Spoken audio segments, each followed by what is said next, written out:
السلام عليكم ورحمة الله وبركاته. أعوذ بالله من الشيطان الرجيم. بسم الله الرحمن الرحيم. الحمد لله رب العالمين، والصلاة والسلام على أشرف الأنبياء والمرسلين سيدنا محمد وعلى آله وصحبه أجمعين. سبحانك لا علم لنا إلا ما علمتنا إنك أنت العليم الحكيم. ولا حول ولا قوة إلا بالله العلي العظيم. اللهم إنا نسألك علما نافعا، ونسألك رزقا طيبا، ونسألك عملا متقبلا. اللهم إنا نعوذ بك من علم لا ينفع، وقلب لا يخشع، وعمل لا يرفع، ودعاء لا يسمع. اللهم لا تؤاخذني بما يقولون، واغفر لي مما لا يعلمون، واجعل لي خيرا مما يظنون. أما بعد. Alhamdulillah, sekali lagi kita rafakkan kesyukuran kita kepada Allah sebanyak-banyaknya kerana masih lagi memberi peluang dan juga masa kepada kita untuk kita bersama-sama pada pagi ini, untuk kita sama-sama tambah ilmu pengetahuan, untuk kita sama-sama tambah kefahaman kita terhadap pegangan kita. Mudah-mudahan pertemuan kita diberkati dan dirahmati oleh Allah Subhanahu wa taala. Kita sambung pengajian kita Hayatut Tabi'in, yang seterusnya bernama Muhammad bin Sirin. Muhammad bin Sirin, ataupun lebih masyhur dengan Ibnu Sirin. Ibnu Sirin. Ayah dia ni bernama Sirin. Sirin ini merupakan seorang sahabat Nabi sallallahu alaihi wa alihi wasallam, yang mana kerja dia sebagai seorang tukar buat puyuk tembaga. Tu kerja ayah dia. Ayah dia ni sahabat Nabi, kerja dia buat puyuk tembaga. Jadi pada suatu hari dia nak berkahwin.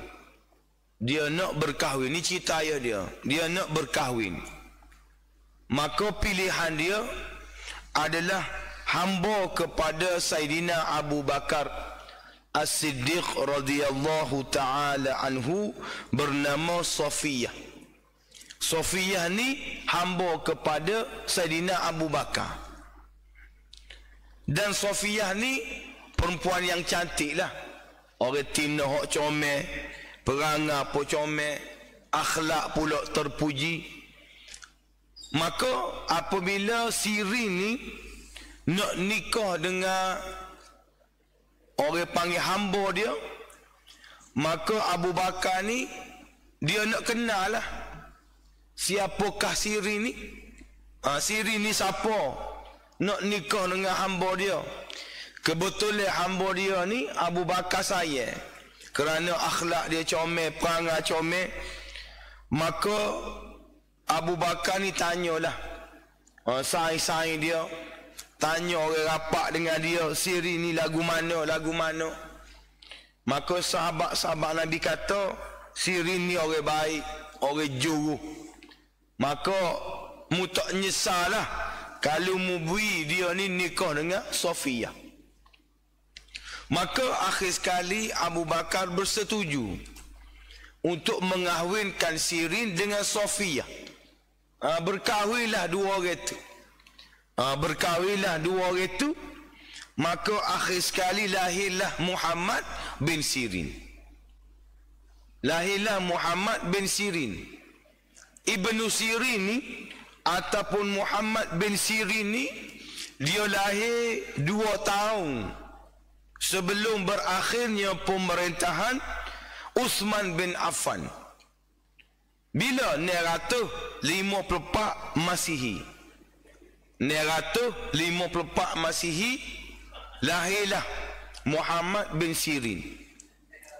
Pemerintahan Saidina Uthman ni dia berakhir 957.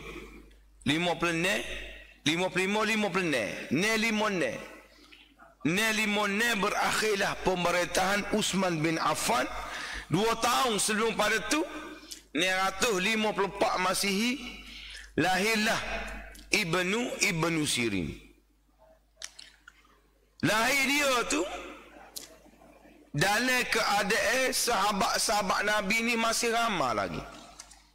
Dia lahir dalam keadaan sahabat-sahabat Nabi ni masih ramai lagi. Zaid bin Harisah ada, Zaid bin Sabit ada, Anas bin Malik ada, Abdullah bin Umar, Abdullah bin Abbas. Ni sahabat-sahabat Nabi hak besar-besar. Maka masa tu kota utama pemerintahan Islam pada masa tu adalah Basrah. Basrah ni menjadi kota utama. Menjadi kota utama kepada pemerintahan Islam pada masa tu. Kalau zaman Nabi, Madinah lagi. Kalau zaman Abu Bakar, Madinah lagi. Kalau zaman Uthman, dia akhir-akhir zaman Umar, dia akhir-akhir tu dia pindah pusat pemerintahan ni ke Basrah. Diikutilah oleh Saidina Uthman dan juga Saidina Ali. Maka hiduplah Muhammad bin Sirin ataupun Ibnu Sirin ni, dia hiduplah di kota Basrah.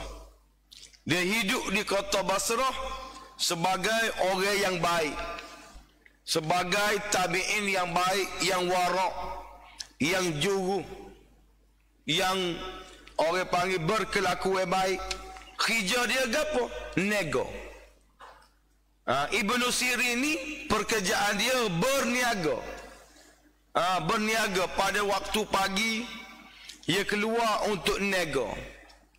Maka pada waktu malam pula dia balik ke rumah untuk menunaikan kefarduan dia, dekat ke diri dia dengan Allah Ta'ala.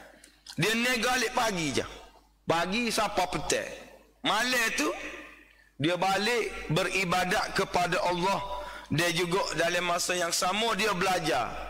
Dia menuntut ilmu dan akhir sekali dia menjadi orang yang hebat.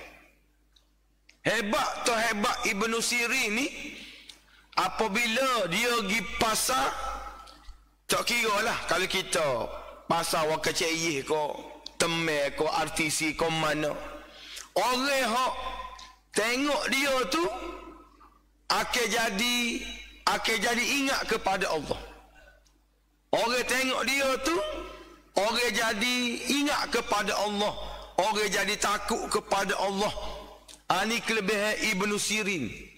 Kerana kelakuan dia ni orang yang baik, kelakuan dia ni orang juru, kelakuan dia ni orang yang mendekatkan diri kepada Allah.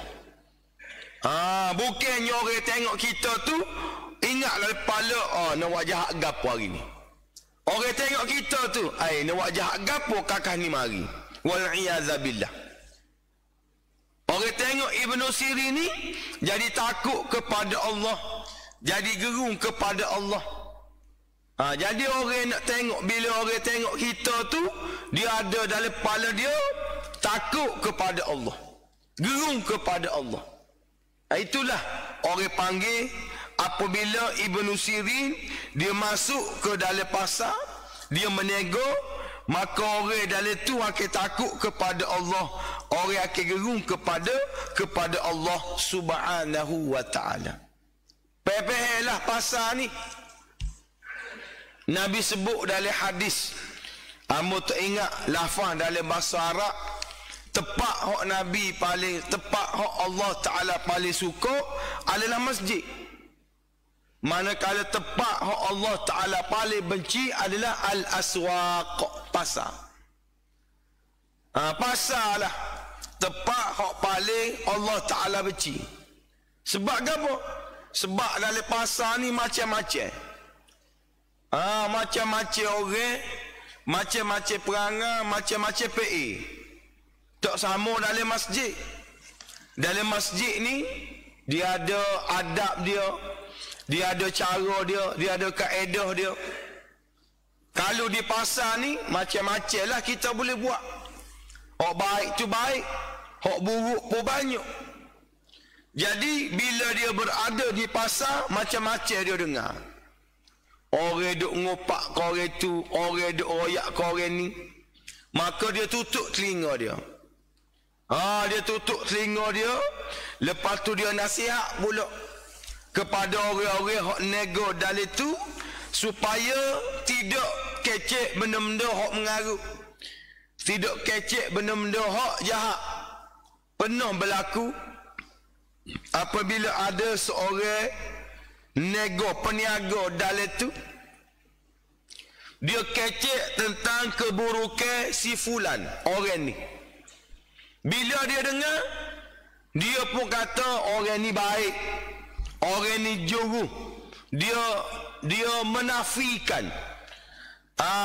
Dia sebut tentang kebaikan-kebaikan hak orang ni buat. Dia tak rasa dengar keburukan-keburukan orang. Hak orang cerita, dia tak rasa dengar. Apabila dia dengar, dia akan royak ni kebaikan dia. Sebab setiap orang ni ada kebaikan, ada keburukan. Cuma banyak dengar sikit je. Kalau kita ni orang baik, maka kita akan royak benda-benda yang baik. Kalau kita ni orang tak baik, kita akan royak benda-benda hak buruk pasal orang tu. Kalau nak cari buruk, tak ada di orang ni kak, bukan orang lah. Dia di malaikat. Bila manusia ni, dia akan buat kesilapan, dia akan buat kesalahan. Maka kalau orang yang baik, dia akan royak tentang kebaikan orang. Kalau dia ni orang tak baik, dia tak nampak dah kebaikan orang ni. Dia akan sebar, dia akan panah, dia akan membesar-besarkan keburukan orang. Wal'iyadzabillah. Ibnu Sirin ni tak. Bila orang royak tentang keburukan orang tu, dia pun timbang. Tak. Orang ni lagu ni, lagu ni, lagu ni. Sebab itulah dia dihormati. Dia berada di pasar, dia nego, dia dihormati oleh orang-orang di sana kerana kebaikan dia, kerana keikhlasan dia. Dan Ibnu Sirin ni juga, sebagaimana sahabat-sahabat Nabi, sebagaimana tabi'in yang kita baca sebelum-sebelum ni, dia ada sikap berani. Dia ada sikap berani. Sikap yang berani apabila berhadapan dengan pemerintah. Berjumpa apabila pemimpin panggil dia. Apabila dia berjumpa dengan pemimpin, maka dia berani menyatakan kebenaran. Sebagai contoh disebut dalam ni, pada suatu hari khalifah daripada Bani Umayyah panggil dia. Khalifah daripada Bani Umayyah panggil dia menghadap di istana. Maka dia ni orang dihormati, orang kenal dia, dia ni orang juru, orang baik. Maka orang sambut dia. Orang sambut dia di istana dengan layanan VIP lah.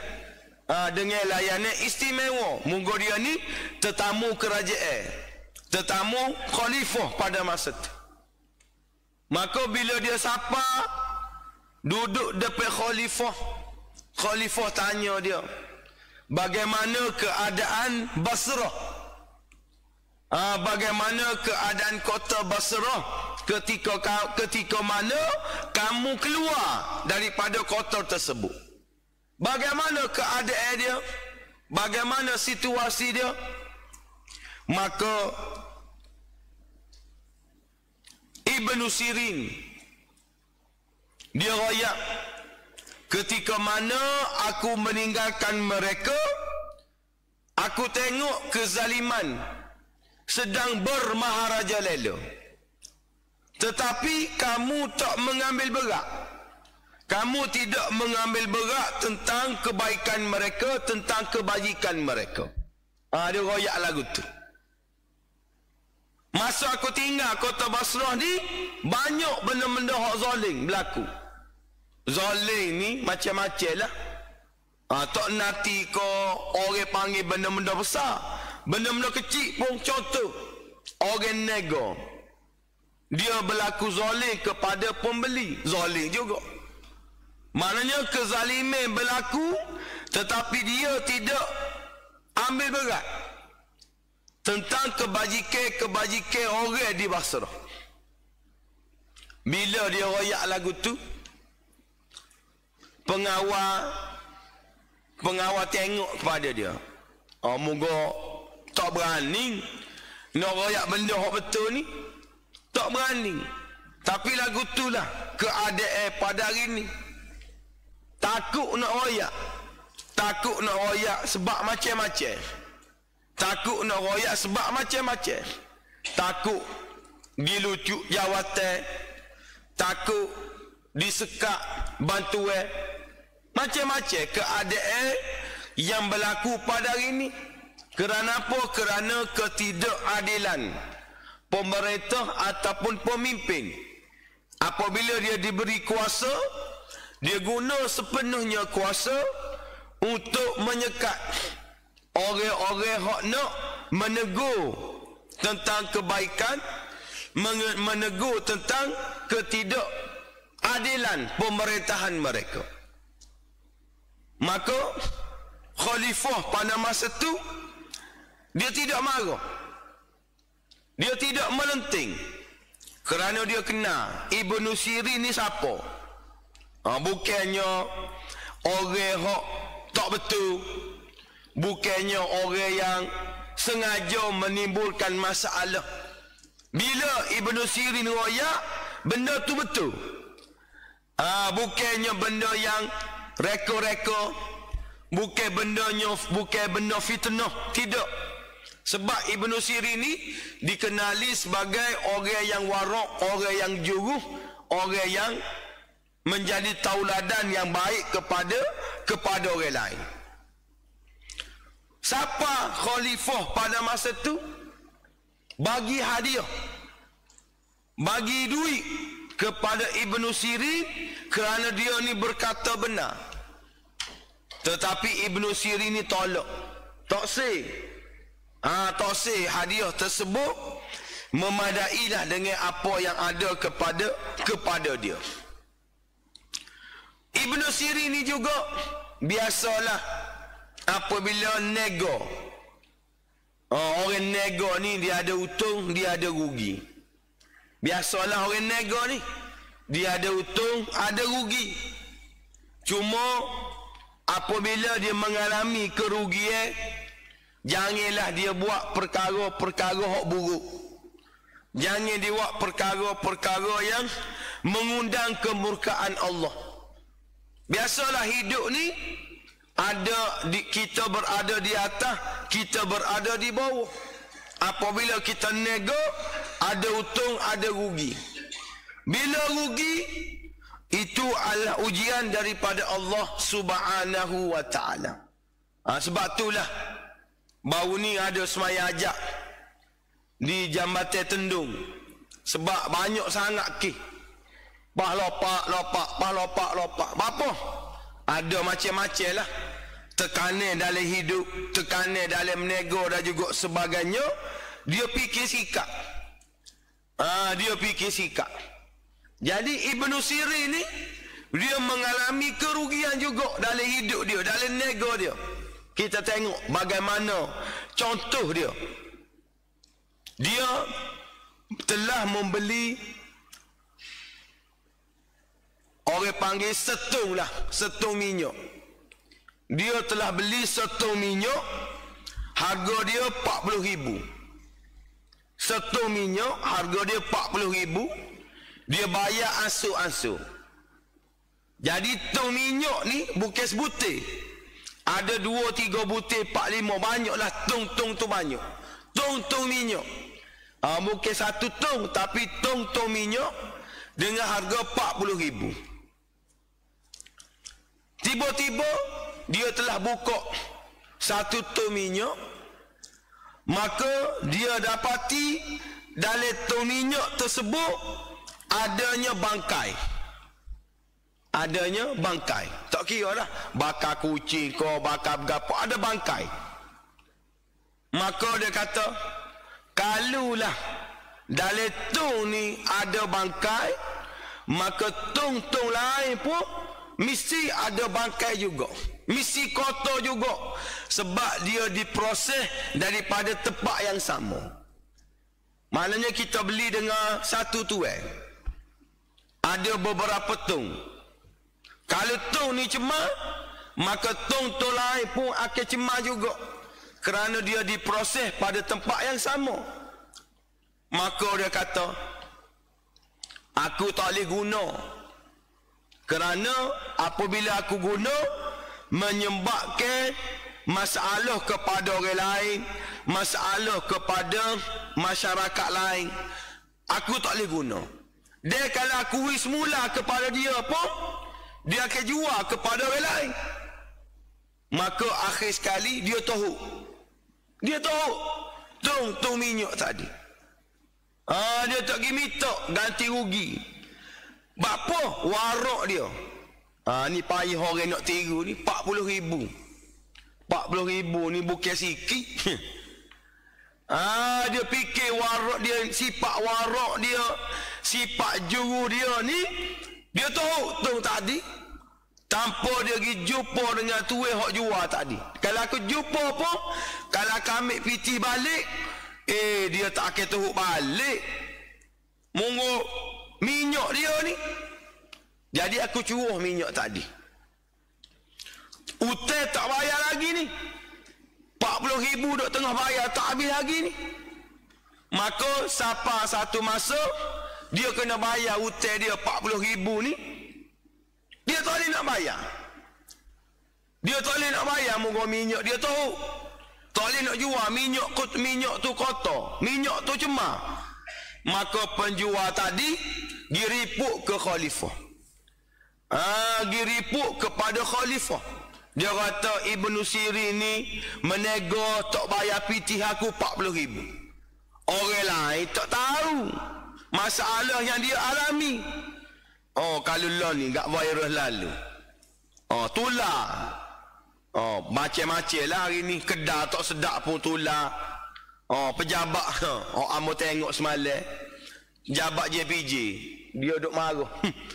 Gi pukul 2:30 habis nombor JPJ suruh klik. Tular. Kalau lagu ni ambo nak kerja JPJ juga. Lah ni style tular belakang. Tak puas hati tular habis. Zaman dulu tak ada. Dia je tahu. Akhir sekali khalifah pun tangkap dia. Igak ni bubuh dalam jaga. Bubuh dia dalam jaga. Sebab tak boleh bayar hutang. Tak boleh bayar hutang ni. Hutang banyak. Akhir sekali kurang 50,000 je bayar. Sepatutnya duduk dalam jaro banyak tahun. Tiba-tibanya kurang. Sebentar je dalam jaro. 2028 orang lepas dah. Lepas tu kena bayar banyak mana? Kurang. 50,000 je kena bayar. Behar kedok tak tahu ni. Hak behar tu behar lah. Nak oyaknya mudah-mudah je. Mudah-mudah je. Buat kesalahan, dia guna kuasa yang ada kepada dia, dia kurang ke daripada beberapa tahun, lepas tu dia kurang pula pitih. Orang ni Ibnu Sirin ni khalifah letak dalam penjara dia. Orang kenal lah Ibnu Sirin ni siapa? Orang juru, orang warak. Duduklah dia dalam penjara. Pengawal penjara ni gak tengok sial ke dia. Mungkin dia tahu dia ni orang juru, dia orang warak. Mesti ada benda tu. Kenapa dia tak boleh bayar? Akhir sekali pengawal penjara kata ginilah, wahai Ibnu Sirin, malam-malam mu tubik lah, mu balik ke rumah, mu tidur di rumah, mu duduk di rumah. Lepas tu pagi-pagi esok mu masuk mari sini, aku letak mu dalam penjara. Malam-malam mu tubik duduk dengan keluarga mu, duduk dengan anak bini mu. Dia kata aku tak sih. Tawaran mu bagi kepada aku tu tak sih, kerana aku tak sih mu ni khianat kepada pemerintahmu. Ni sikap warak dia. Aku tak sih mu ni khianat, tidak amanah dalam khijamu, jangan. Duduk dalam penjara lah dia. Berapa lama tu dalam ni dia tak royak, dalam kitab dia tak royak. Pada suatu hari Anas bin Malik dia sakit tenat. Kita baca dah dulu kisah Anas bin Malik. Anas bin Malik ni tenat. Jadi dia pesan, dia wasiat, aku nak Ibnu Sirin mandikan jenazah aku, kafankan jenazah aku, dia tanda ke jenazah aku nak Ibnu Sirin. Sedekah Ibnu Sirin pada masa tu duduk dalam penjara. Tak tahu lagi bila lepas. Bukan 2028 dah. Jadi Anas bin Malik ni mati. Bila mati, demo ni pergi jumpa lah dengan khalifah supaya bebaskan Ibnu Sirin ni untuk dia tunaikan wasiat Anas bin Malik. Akhir sekali dia dibebaskan. Tapi dia tak setubik. Dia kata apa? Aku kena minta izin tuwe hok aku butai dulu. Kerana aku masuk penjara sebab dia. Kalau dia benar aku tubik, aku tubik. Kalau dia tak benar aku tubik, aku duduk dalam. Maka tuwe hok dia butai tadi benar. Keluarlah Ibnu Sirin.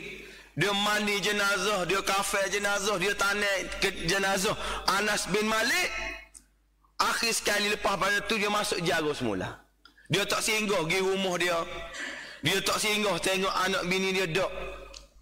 Ni sifat yang ada kepada Ibnu Sirin, hok jari butir mata nak jumpa pada hari ni. Nak ayatnya dia bersalah. Memang dia bersalah sebab dia tidak bayar hutang. Tapi kesalahan dia tu ada sebab. Tapi dia terima, dia reda, dia bersabar dengan ujian tersebut. Masuk dia dalam penjara, kembali pada asal balik. Kalau orang lain tak mitok, orang panggil keistimewaan, mitok gotu, lembaga gotu, lembaga gotu, macam-macam. Kamu ingat dulu Hosni Mubarak, Presiden Mesir lah ni, almarhum dah. Selepas dia dijatuhkan oleh orang panggil almarhum Abdul Fattah As-Sisi.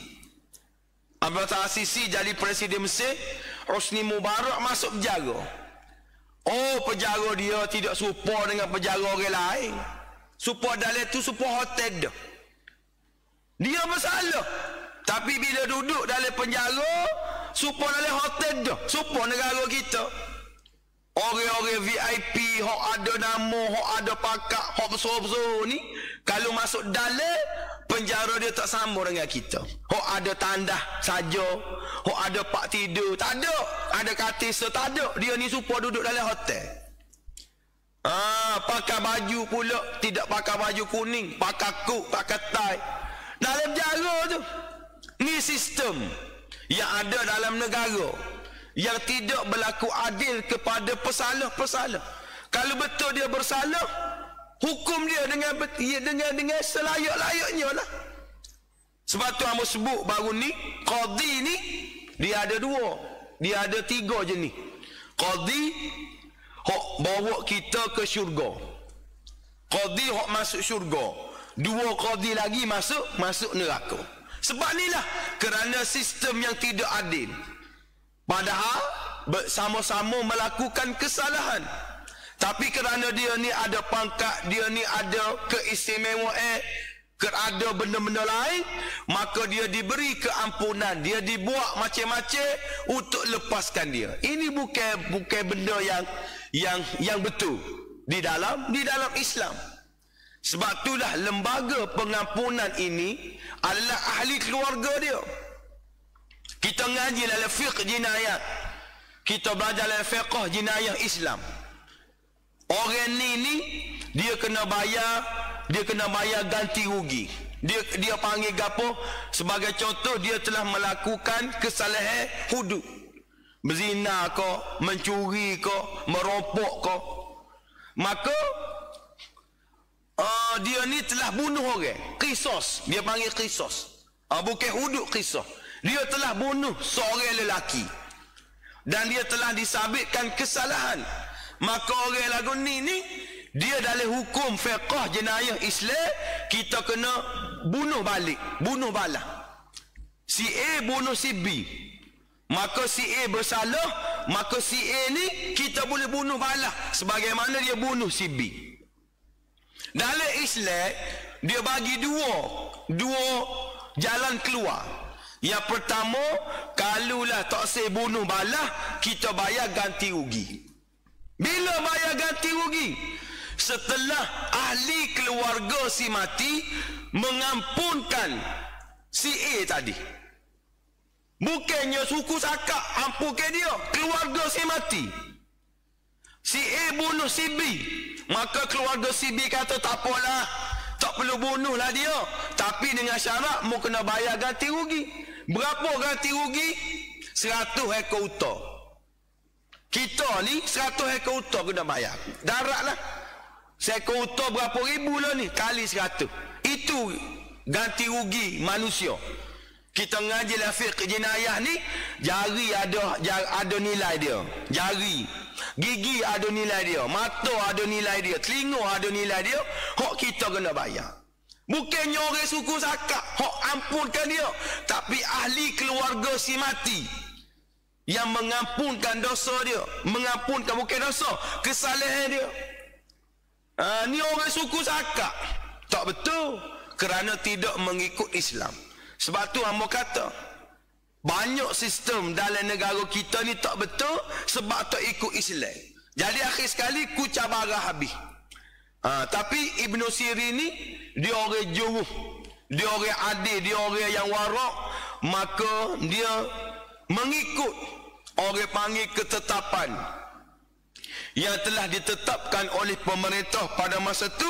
Dan dia mati ketika mana umur dia lebih 77 tahun. Umur dia lebih daripada 77 tahun, dia telah meninggal dunia. Dia ada seorang tabi'in mimpi. Ada seorang tabi'in mimpi. Mimpi dia kata, aku tengok Muhammad bin Sirin ini berada di dalam syurga. Nak ayatnya Allah Ta'ala jaga dia, Allah Ta'ala bagi kelebihan kepada dia. Kerana apa? Kerana waraknya dia, kerana juruhnya